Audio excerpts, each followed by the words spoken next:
good morning, good, whatever, good. It's just good. Whatever it is good. It is good.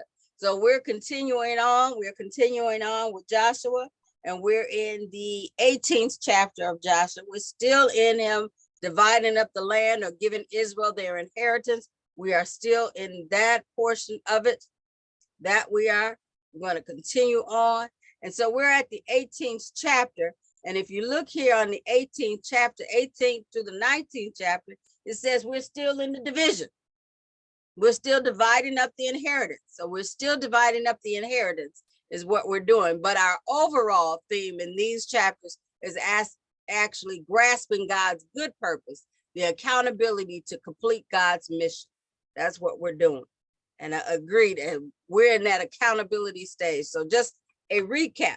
Here's a recap. With Joshua as their leader, the Israelites have crossed the river Jordan and many of the towns and cities in the promised land.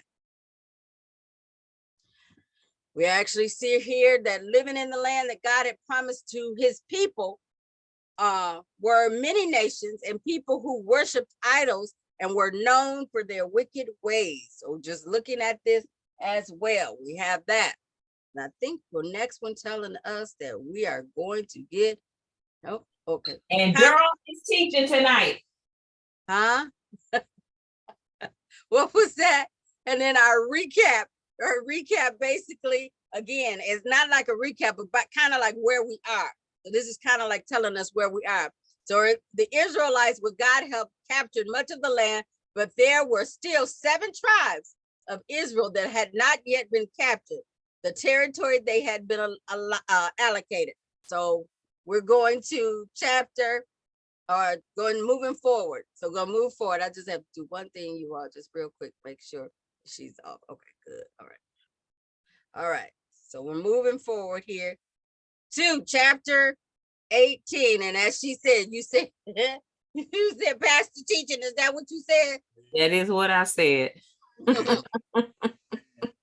Get him back in there, right? Right. Last week? No, you were there last week, but there were other times.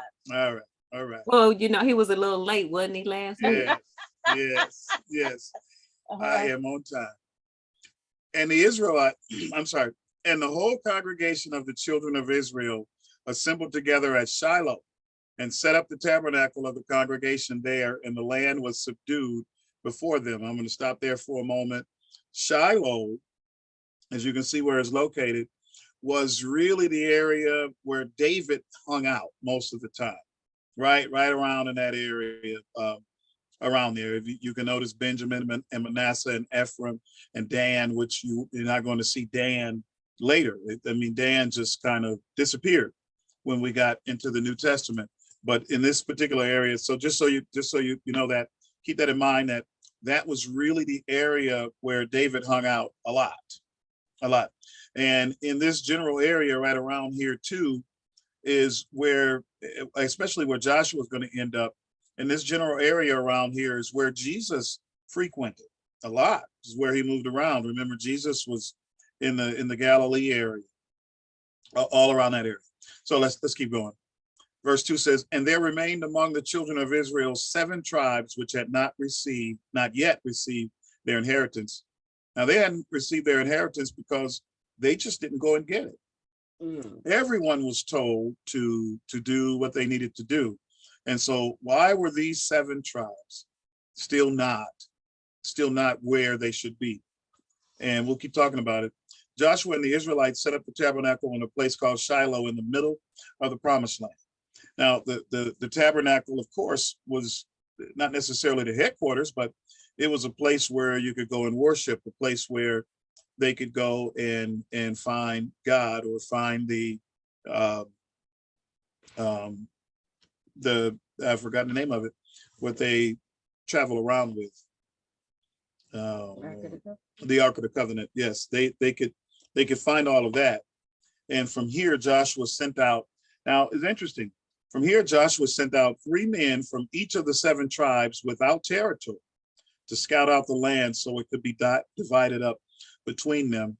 The language literally would be, if we were to paraphrase, the language really would be that Joshua probably said, why don't you all have this land? What are you doing? Why? What is it? How come you haven't gone and found whatever land that you wanted? And he said, okay, and I'm going to send out a few people, and I'm going to have them go scout out the territory and then come back. And when they come back, we're going to divide this up with you. Basically, I think Joshua's attitude and I think the atmosphere in general was, come on, let's get this done. I think this has been a long time of division, dividing everything up. I'm sure he was tired. I know that the Lord was leading them and guiding, but I'm pretty sure that by this time he's tired. But it's no different than the last chapter, though, right? The Right. last chapter, he basically told, I forgot who he was, told him, That's correct. go, Go on you up already there. got it. It's that It's wooded yours. area. Go take it. Right, go take it. He So, said, you go up in those mountains and take it. okay. And he's probably asking them, what? Y'all don't have, okay. He's sending some people out to get it. Okay. And so he sent 3 men out from the 7 tribes that didn't have territory and told them to go scout it out. So the land, so it could be divided. Move forward. Yep. Anybody, anything before we move forward? Let me see if I can move this a minute. Let me just move that. Oh, no, it won't let me move it, babe. You can read it. Yeah. And Joshua said unto the children of Israel. Now here's Joshua's heart now. Now he's kind of saying that he's tired, but anyway, I'm gonna read it. And Joshua said unto the children of Israel, how long are ye slack to go to possess the land which the Lord God of your fathers have given you? Now he asked them a question, rhetorical, of course, but he asked them a question. And what are you waiting for? Why are y'all slack? This land has already been given to you. This land has already been conquered. Just go get it. I wonder how many times, as this book of Joshua is a picture of our spiritual walk with God.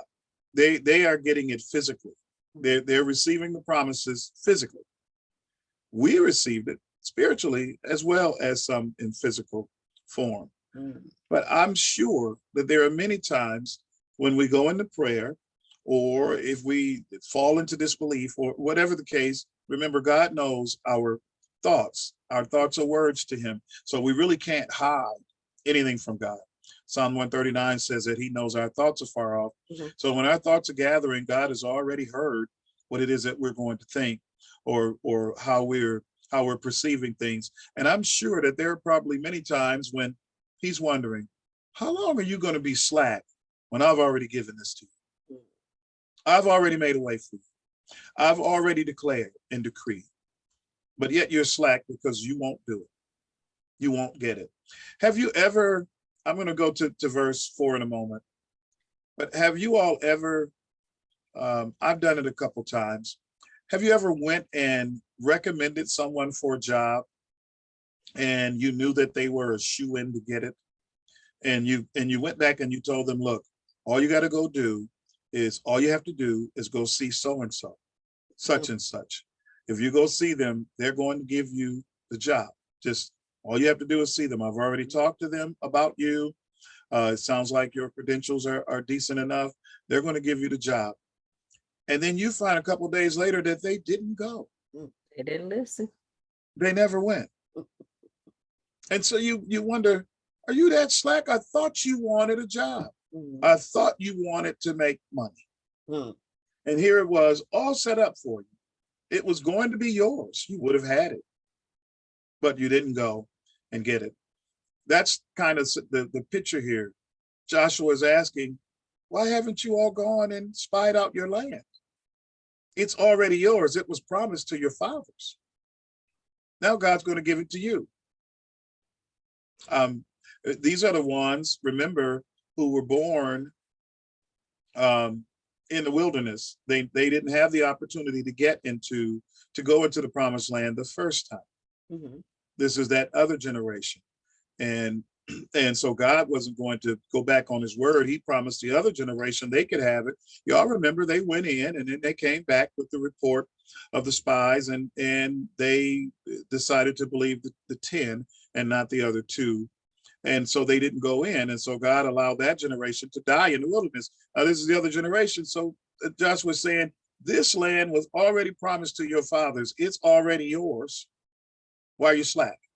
Do you think they're fearful? Part. No. Sometimes fear can make us slack, Okay. but we're fearful because in many cases, we're fearful because we haven't accepted or don't see what God has done. If God says in his word, I'm more for you than the world against you, then we have to internalize that so that it can dispel the fear. But do you think that fear too is my sense of some type of control? Could be. Or because I know what God is telling me, but I can't see having that. Right, me having that, not only me having that, but them just giving that to me. Or I have to do something in order to get that. Right. So I have to do something. I why don't call just them see slack. that. Right. So I just don't see me just getting that just because God said it. That's why I call them. Because I can't see it. That's why I call them slack. So That's the is this like our I don't know what I can't tell you though. Is this like Gen Z, Gen X, millennials?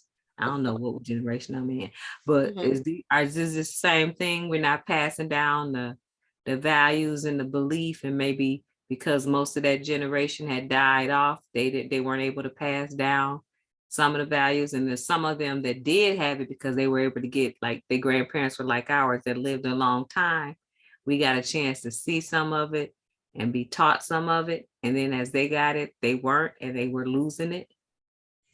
I think that's part of it. I do agree with that. I believe we're also identified in this as the previous generation. I think that many of what God promised, we didn't get it. We didn't get it. And it appears that these generations that are coming after us, they certainly have the Joshua and the Caleb spirit. I just don't know if they have the faith and the discipline and, haven't necessarily heard the call of God. But this generation that's come behind us, they're definitely not fearful. That is factual. If we could have raised them and steer them in a way to tell them, look, you get what God said. If there were ever an entrepreneurial way, if there was ever an entrepreneurial spirit and ability, this generation has it. They have it. Many of them have decided they don't really want to work for a corporation or for a business. They want to do it for themselves. I just wish we could hone it, develop it, embrace them, and show them how to do it according to what God said. And that seems to be our dilemma. But many of us in our particular generation, I'm afraid that we might have been the ones that God said, get back in the wilderness. Y'all go back and walk around until y'all realize what I've done. Can I say something? Yes, ma'am. Hi, everybody. I have to say this. I would like to interject. Boldness is not the hallmark necessarily of Joshua and Caleb, or it's not the only attribute. No. You have to, yes, they were not afraid, but obedience was their key attribute. And through their faith and their obedience, they were able to go to the promised land and bring the report back and say, we're able to overcome them. So I don't want to say being okay with doing something, or, because our kids are hanging out windows and driving 75 miles an hour. You know what I'm saying? They're taking things into their system that they know nothing about. Folks is handing them this, that. They go on places with folks they're just doing stuff. Right. So I just wanted to interject that, you can be bold, you can be have courage to do something, or you can be foolhardy even. But without obedience, what do you actually have? Yeah, that's what I mean by That's what I mean. What I mean. We got to grab them and hone them. We have to grab them, and that's where we fail. Well, to a certain extent, we have to grab them and hone them in and give them that direction and teach them about God so that they can develop that discipline, so that they can develop that obedience. I agree with you. Joshua and Caleb definitely had obedience, and they had faith in what God had said. They came out of the promised land saying that, look, everything God said is true. It's over there, so let's go get it. Everything he said is true. And Joshua and Caleb kept that spirit all the way through. They continued on in the next chapter. We're going to find that Joshua exhibited it again. But they kept that spirit. Our youth have that. They just don't, as you said, they do not have the discipline, the obedience. They don't have the training.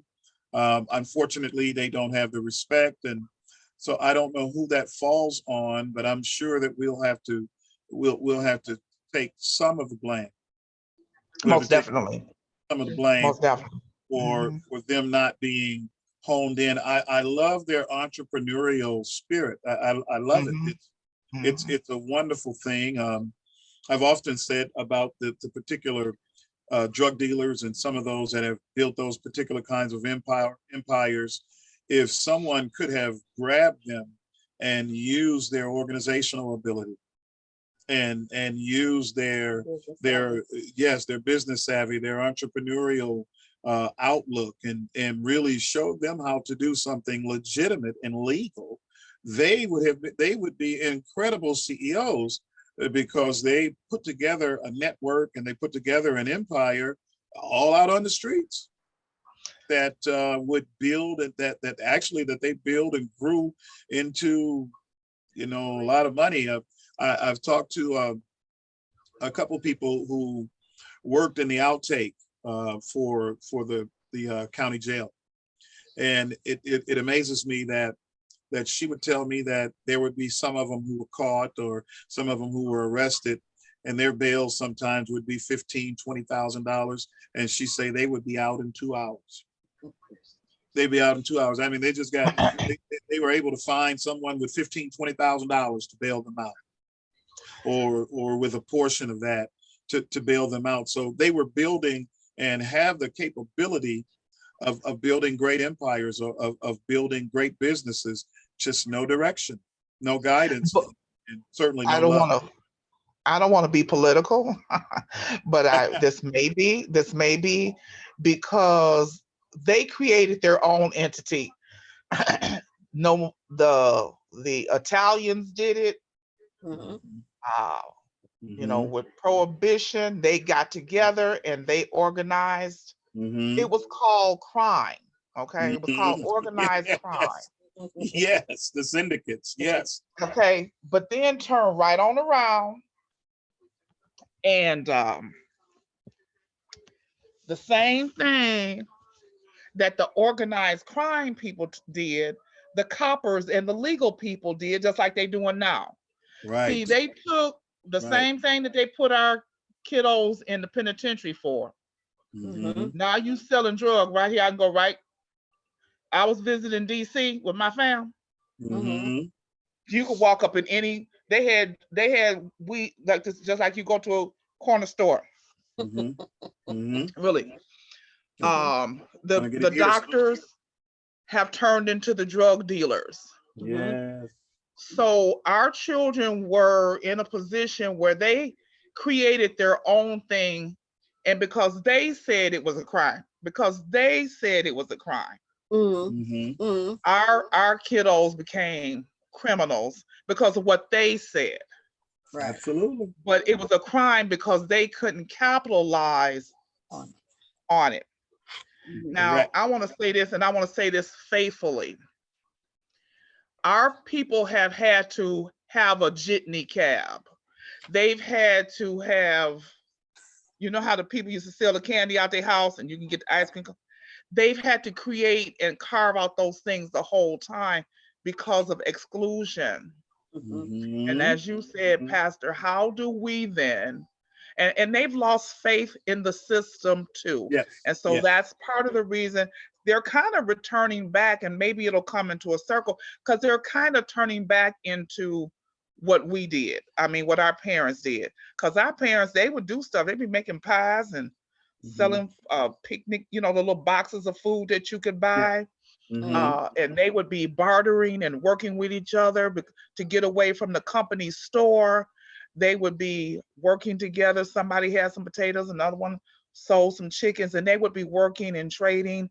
If somebody was sick and needed a midwife or a doctor, they didn't always pay that person. They gave that person. So how do we take all of what God has put in our people? But then, as you said, the thing that's missing is that righteous direction. Amen. Amen. And how do we encourage the ones that's been, because they were only criminals because they were criminalized. Right. In many cases. Well, here's the thing. There was every drug that they sold, the people that called them criminals made it possible for it to be in the community. Right. Right. And when they turned around and criminalized them and gave them these big sentences that they didn't give to us, that they didn't give to people with the same drug but in a different form, then they turned around and they're making money off the prison industrial complex at this time. Absolutely. So there's a bond that's issued for every person. And I'll let you get back to that. But there's a bond that's issued for every person. You get 15 years, the private prison owner has a bond on you that's what's like a stock that's worth for 15 years, they can negotiate because you're creating $25,000 to $35,000 worth of income. And that's money that they can go negotiate with the bank on our people.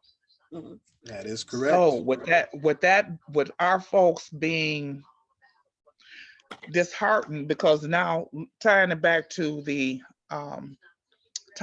lesson, they had the oral history of what happened. They had the oral history of wandering. They had the oral history of failing. You know what I'm saying? They had the oral history of punishment. And so maybe some of the fearful people, because of the system and systems that were in place, were like some of our young people now. That's just something I'm thinking. Yeah. Could be a part of it. I'm not entirely sure if that's the case here, because these were the babies, if you will, that didn't go through a whole lot. And God said he was going to give their children the promised land. Everything here for them is already given.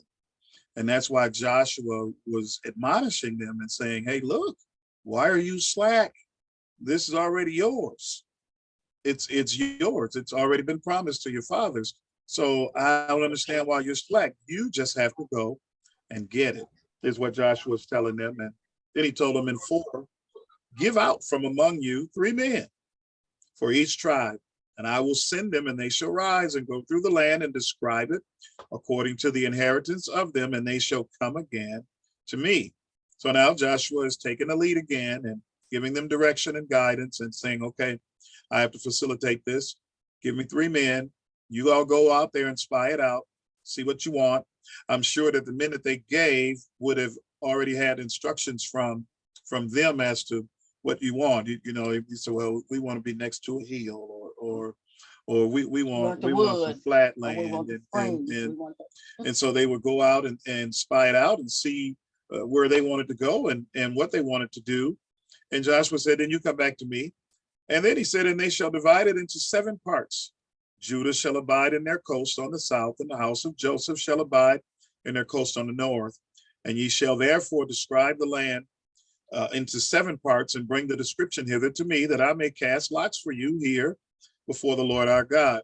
So they go out there and decide on this area and break it up into 7 parts, come back to Joshua, then he gonna cast lots. So it still isn't guaranteed that you're gonna get it. That's the land you want. Yeah, not guaranteed. That you're getting the land you want. So it's almost a little lottery type of thing. Similar. Gonna cast some lots. I mean, it's on You're them. drawing straws for what's your land. However, all the land is good. Yeah. All of it. As you can see on the map, there's a river there. I mean, it's just all good land. And let me ask you all a question, including all of you all.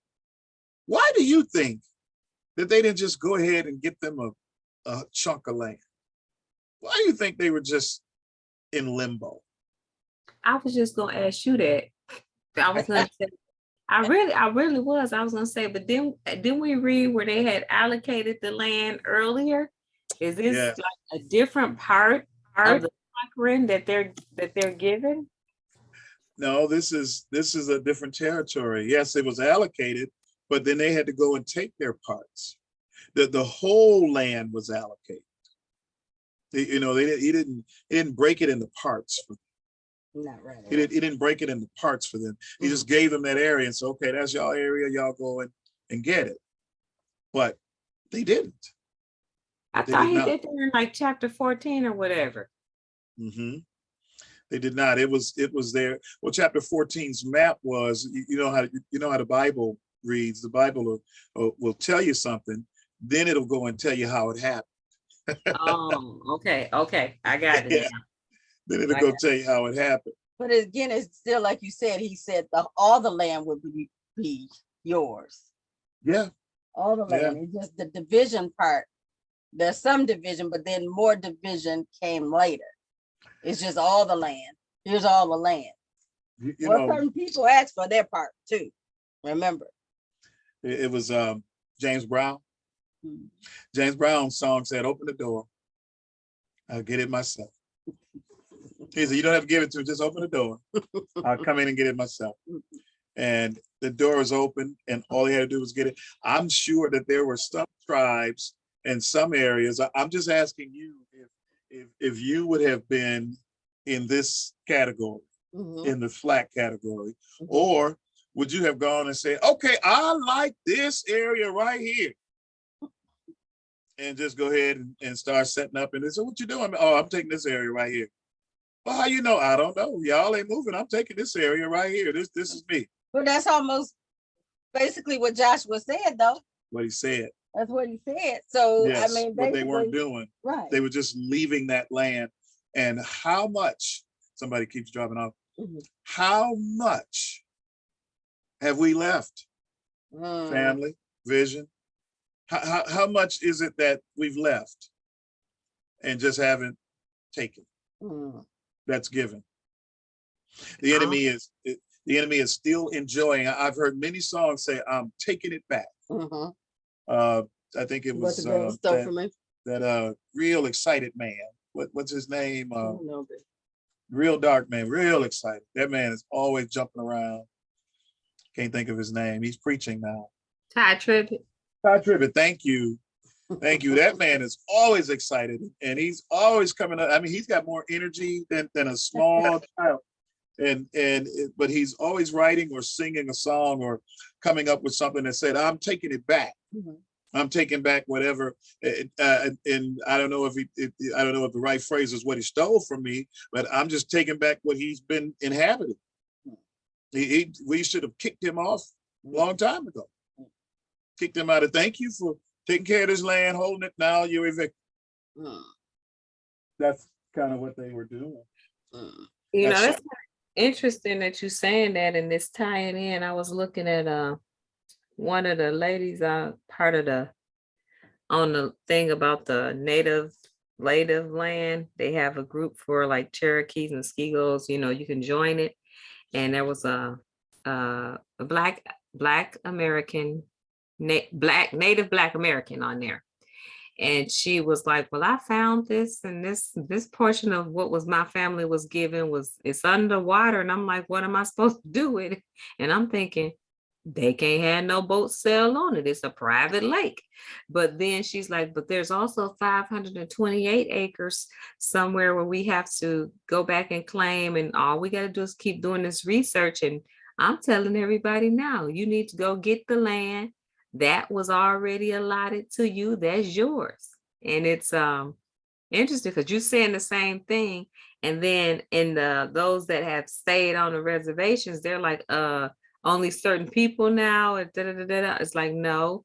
It's kind of like you said, thank you for holding my land for me. Thank you for taking care of it. Now I'm coming to get it. You all taking notes of these tribes, because these names are going to be highly interesting later in the New Testament.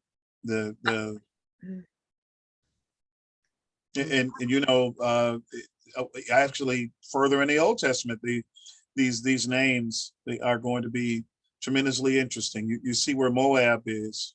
Go ahead, Si. I was just gonna ask, you were talking about the names, but I was gonna ask that anyway. I was gonna say, so each name and each tribe has a different assignment. So they have a different assignment. So it was important that they got this particular portion that they got to do the particular job that was assigned to them. I believe so. I believe God. I believe God was particular. I mean, when Joshua threw the lots, I think that God was putting certain people in certain areas. Asher is up near the top. That's up near the southern end. There isn't very much mention of Asher in the New Testament, not very much. But there's one particular person that they said that she was from Asher. If you remember when Jesus was in the temple after he had been born, and they took him to the temple. It's in the first couple chapters of Luke. And remember, there was a woman that was in the temple that said that she had seen the Savior. It was a woman by the name of Anna that said she had seen the Savior. She was from Asher. And that's almost the only mention that you get of Asher again. But it was critical and crucial because she literally identified him as a baby. And God had given her great insight and great wisdom. She was around the temple and hanging around the temple and knew the word of God and was very prayerful, and she got a chance to see the baby Jesus. She was from Asher, but you don't hear of Asher anymore. Just take a quick look at that, and then think about it later when you're in your studies or all of the studies that we've done. Think about how many of those or that particular land and those names we don't hear about anymore. I mean, a lot of them, all I'm saying, Vision, is a lot of them lost that territory. A lot of them lost it. A lot of them. But they were given it.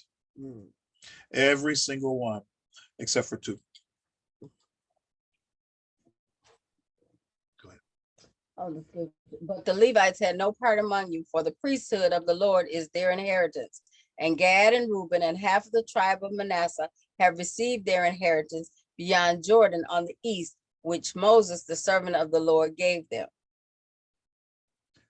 One tribe, however, the Levites were not to be given land as they were priests of the Lord. They consulted with Eleazar, the high priest, Joshua, and the leaders of the other tribes, saying, the Lord instructed Moses to give cities to the Levites for our homes and pasture land for our cattle, which was literally the start of how we're getting a glimpse at how the priests and we're taken care of, which kind of gives us our concept of pastors and various leaders in the church today. This is literally where those concepts came from. God had set it aside and said that the people would take care of the ones who were taking care of his house and taking care of his word and his temple. And they did do that. And they're still doing that in that land today. They're still doing that. So, didn't we read earlier that the Levites didn't get anything? Right. Right. So that was just at that time. So now we're coming. So they did get something. Well, they might have had some houses. They didn't get land. They didn't get territory. So they did. So it's still No. like they didn't get. So it's still they didn't get territory. No, Oh well, yeah. So it's right. No, We're just taking they had to care live of. somewhere. But they didn't get territory. Okay. They didn't get an inheritance. So And they that didn't. So right. it's still that they didn't get anything. No, they didn't get territory. They didn't get the land or territory, They weren't to be given territory. but they were taken care of. Yes. I don't And- get it. You what? I don't get it. They didn't get any of the land. That's all. They didn't get any of the inheritance. So they weren't given a part of the 12 Right. tribes. Right. They were there and they took care of them. Yeah, they were priests They of the were just- Lord. So Right. everyone was going to take care of them. But I don't get it, because if they're given cities and given pasture land, I don't get it. I don't get it. They're just giving a piece of Yeah, property for their homes. How about that? they don't have an inheritance. They don't have an inheritance. No, their inheritance is the Lord. Right. So in essence, they pretty much have everything, really. Their inheritance is the Lord. So they I was go. gonna say that they had the best inheritance, and they had their irrevocable, Yes. and nobody can take it from you. Yes. And they were taken care of, Yes. because they got to partake in everything. And when their time came to serve, the folks had to give them all kind of meat, this, that, and other. Mhm. Yes, they were. The Dan. And And so it's almost like, did you glitch? No, No, go ahead. no, go Wait right for ahead. you. Oh, I thought you were saying, no, I was just saying, it's almost the difference between,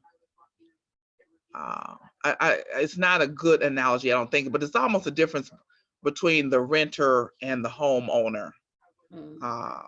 Yeah. So the territory people, the people that were given a territory, that was theirs. Right. The ones that had a place to stay, but had an inheritance, were their inheritance was of God. They were more like the renters, but really they could rent, move around, and still be protected. They could go on any of these places. They didn't have no limitation. Oh. They Exactly. didn't. And so I'm looking at some of this just physically. I didn't really search it or anything like that. But places where you would have been positioned would have been important too, because you would have been subject to attack. Mhm. As you said, Dr. Marbley, a few weeks ago.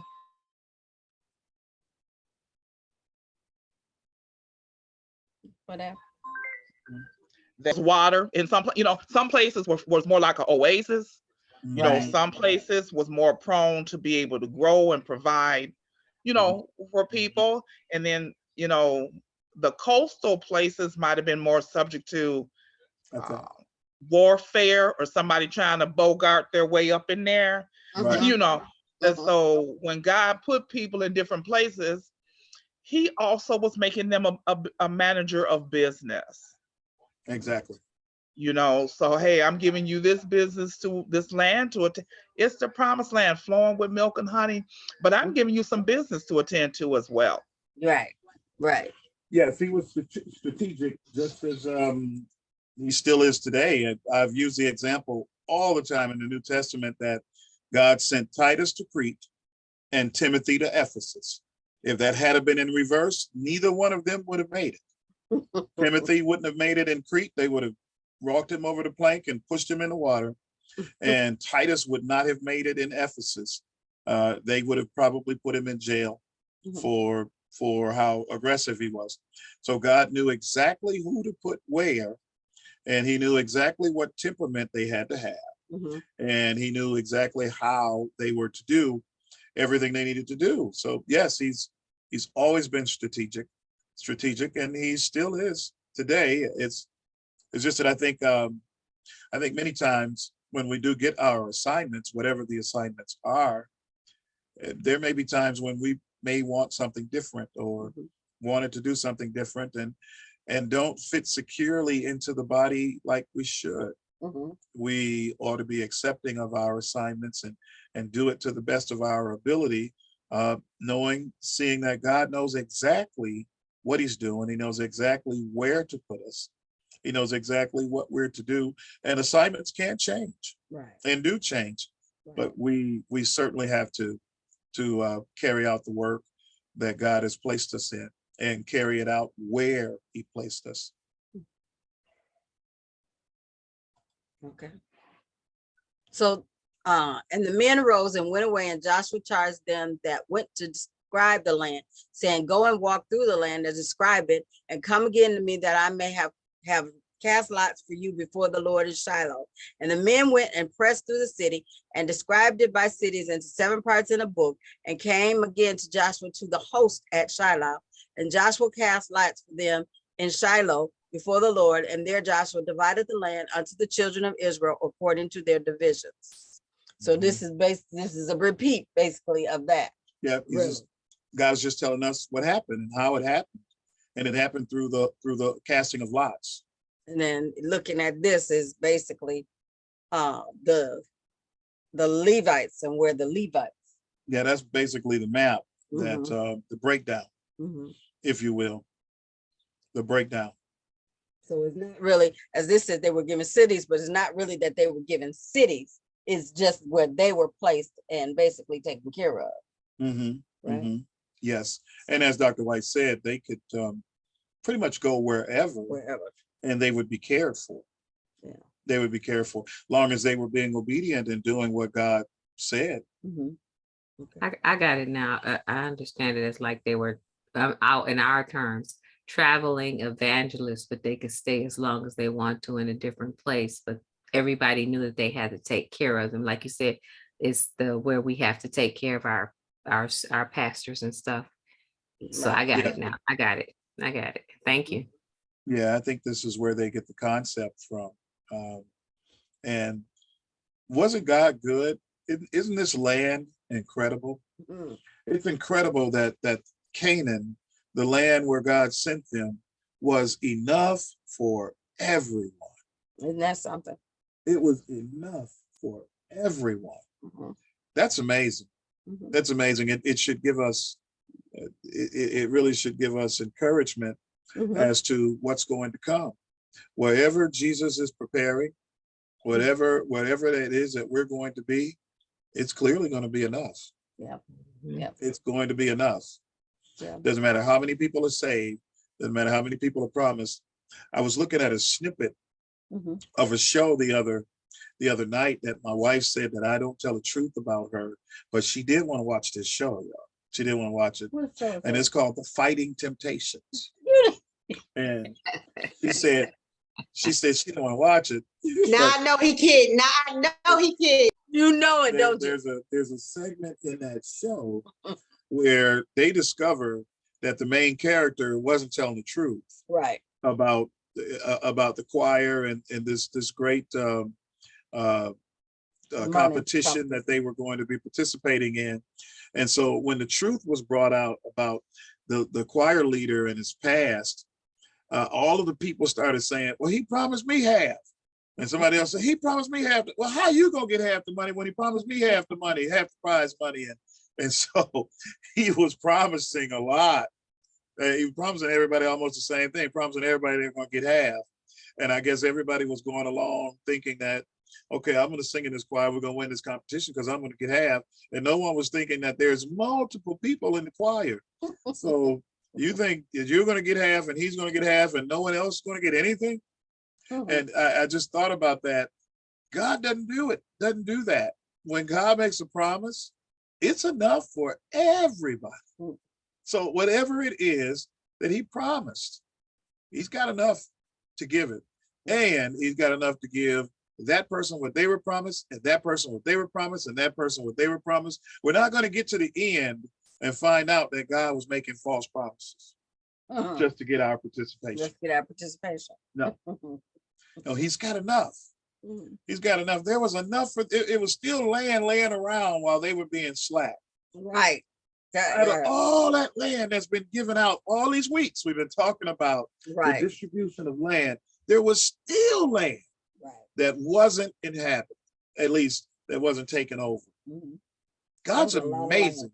God is he amazing? Doesn't that give you encouragement, excitement? I'm just wondering, okay, Lord, what you got next for us? Right. I'm sure it's enough. It's enough. I'm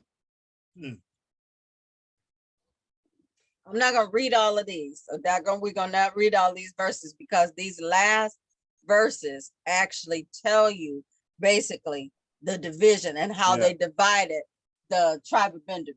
Yeah, where they are, the quarters, whose borders are what. Right. So if you remember back when we first started, we okay, where's my little thing? Okay, so if you look at right here, we're at the Jordan River. Remember, and they crossed the Jordan River, right? And they made Gilgal their headquarters, and they fought Jericho, right? Was it Jericho first, right? Then they went to, we're going back, Ai, right? Right. They had their little tete-a-tete with Ai. So just thinking of, just looking at, this is just Benjamin. Right. The tribe of Benjamin. So these here is just, if you follow this, just Benjamin alone. That little area is just Benjamin alone. It's amazing. And those scriptures, and so this is really truly outlining. And some of this now we'll see, if you look at it, you'll see the question marks, because if you look at it today, some of those places are not there. And this is what they're calling, like Palestine, right? This is what they're calling part of Palestine. So if we look at it and you read those scriptures, you can kind of follow that map. Yeah, some of the names have been changed, but yes. And you see Bethlehem down there, and we know what happened in Bethlehem. We know what was promised, and we're just looking at we're looking at God laying out how he was going to make his overall promise. Now, this was a promise that was given to their fathers and the father, Isaac, Jacob, and of course, Isaac, Jacob, Abraham, Isaac, and Jacob. This is the promise fulfillment that God made to them. But this is also the setting up, this territory, this whole passage, the whole area. This is also the overall promise that God made to Adam. This is still in the setup. That the promise along with the curse, when he cursed Adam and Eve out of the 3rd chapter of Genesis, he also made a promise in that curse. He said that he would bruise his head, and y'all remember that he was promising Jesus. Well, God is still setting all that up. God is amazing. He's amazing. He's still setting all that up. We're getting a chance to look at, we know what happened in Bethlehem, and we know what happened throughout this area in the New Testament. So God was already, he had a method to his madness. He had a purpose to every plan. And nothing was going under the radar. Everything was working out the way that he wanted it to work out, even if it didn't look like it. Even if it didn't look like it. Some of this territory would be lost later, but it'll come back. Everything was working out, even when it didn't look like it. You can't study this book and not be encouraged. It's almost impossible. When you see how all of this worked together, you'd be encouraged. When we get to the end, of course it's going to work out. God already set it all up. Even the bad things that we think were bad that happened, it was God had a plan. It was going to work out, and it will for us as well. And it is, even if it doesn't look like it. Hold on to him. Stay strong in him. Realize that he has a plan. We may not be able to see it all. We may not be able to comprehend it all, but he has a plan, and his plan is foolproof. It won't fail. We have to remain obedient, and we have to stay secure in him. And as the scriptures say, not turn to the left or the right, but stay with him and keep working it out, even when it doesn't look like it. Martin Luther King said, and I'll turn it over to Dr. Marbley or Dr. White. Martin Luther King said that true faith, y'all remember this quote, that true faith is walking up the stairway when you can't see each stair. As you plant your feet, the light comes on for you to see where the next stair is. So as we go up that staircase, and we can't necessarily see each stair on the way up, but our faith tells us that there are stairs. And we are going to keep going up that staircase until we get to heaven. It's going to work out. It worked out for them even when they didn't know it. Mhm. God had it all planned out. Mhm. Everybody got some land. Right. Oprah said, you get some land, and you get some land, and you get some land. Just get it. But it just so this was the tribe of Benjamin. So this is one of those. So this is one tribe. So all right. That's actually it for chapter 18. We got it through. Yeah. Is that all? That's chapter 18. Yeah. Yeah. Yeah. Next week, That's it. can I give them a hint for next week? You can give a hint if you like. They probably already read anyway. You can give a Next hint week, if we're finally going to be done with the land division. Chapter 19. Mm-hmm. Chapter 19 finally culminates Yeah, that's a the shorter dividing chapter. of the land. It culminates the dividing of the land. So maybe with 19 and 20. I will, it's time to end tonight, but I will ask you to look at one thing over this next week. Mhm. Dan and Levi. Go back in Genesis and look at what Dan and Levi did. Okay. I think, Yep. I think it's around chapter 30. Who said yes? I'm sure that's Dr. White. That Dr. White? All right. Yeah. So See what Dan and Levi did, and then we'll get an idea of what happened to Dan and why. all right. Stop the share. All right, everybody. All right. That was it. That's chapter 18. We're getting there. Well, we got 6 more. Yep, to 24 in it. Yep, Yes. 6 more. And maybe next week we'll do 2. So we'll do 19, try and do 19 and 20. Y'all talk too much, so. Thank you all. As Yeah. always, you are an encouragement. Really, Diana? Really. Please join us on Sunday morning, because you are in for a fantastic treat. Trust me on that.